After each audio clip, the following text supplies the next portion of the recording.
Vincent Lindon.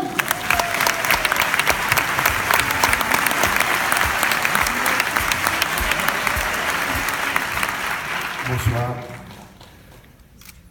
Madame la Présidente, 3 choses.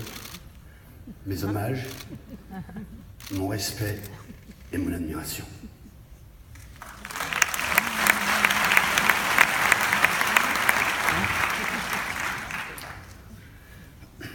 Quand Bruno Bard et le Festival de Deauville m'ont demandé de bien vouloir remettre un hommage à Morgan Freeman, mon premier réflexe a été non pas pourquoi, mais pourquoi moi.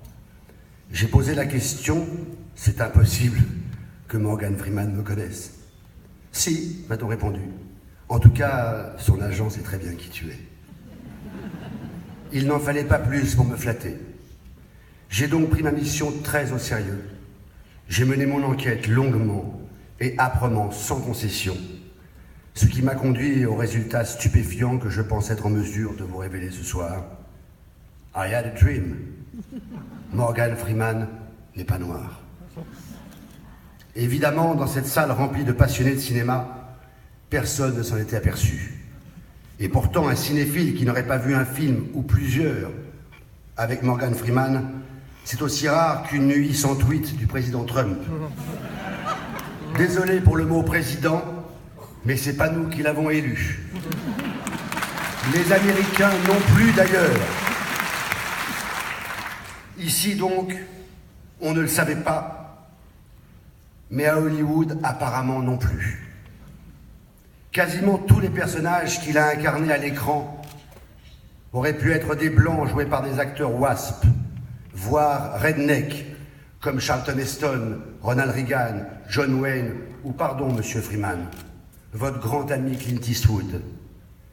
Mais souvenez-vous, depuis les premiers jours du cinéma, la condition nécessaire pour qu'un producteur fasse appel à un acteur afro-américain, c'était que le scénario exige que le personnage soit noir.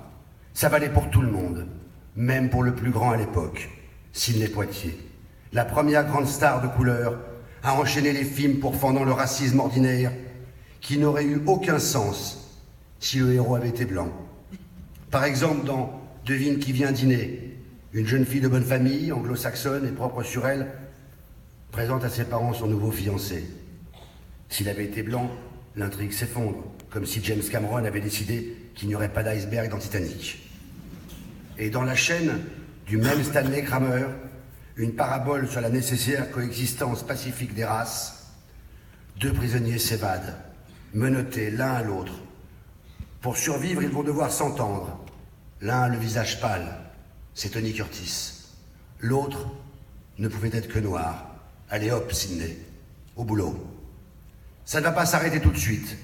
Au moment du premier rôle marquant de Morgan Freeman en 1989, on en est toujours là. L'action de Driving Miss Daisy se passe dans les années 50, où un chauffeur était forcément un homme de couleur. Le film raconte la lente acceptation d'une vieille dame, très blanche, à cette proximité quotidienne avec un descendant d'esclaves. Mais ça va s'arrêter quand même. Morgan n'a pas dit son dernier mot. Il n'a pas dit son premier mot. Il va élargir sa palette et imposer son immense talent pour qu'aujourd'hui incarner des personnages dont la couleur de peau n'a aucune importance dans le scénario. Il va entraîner dans son sillage énormément d'autres acteurs afro-américains qui vont sortir du ghetto où les enfermaient les productions américaines, accédant ainsi au statut de star, jadis réservé à leurs collègues blancs. Si Will Smith, Denzel Washington, Jamie Foxx, Samuel L. Jackson ou encore Wesley Snipes et plein d'autres ont pu ces dernières années entasser des récompenses prestigieuses, un box-office faramineux et des cachets à 7 chiffres, c'est sans doute parce que M. Morgan Freeman leur avait ouvert la voie.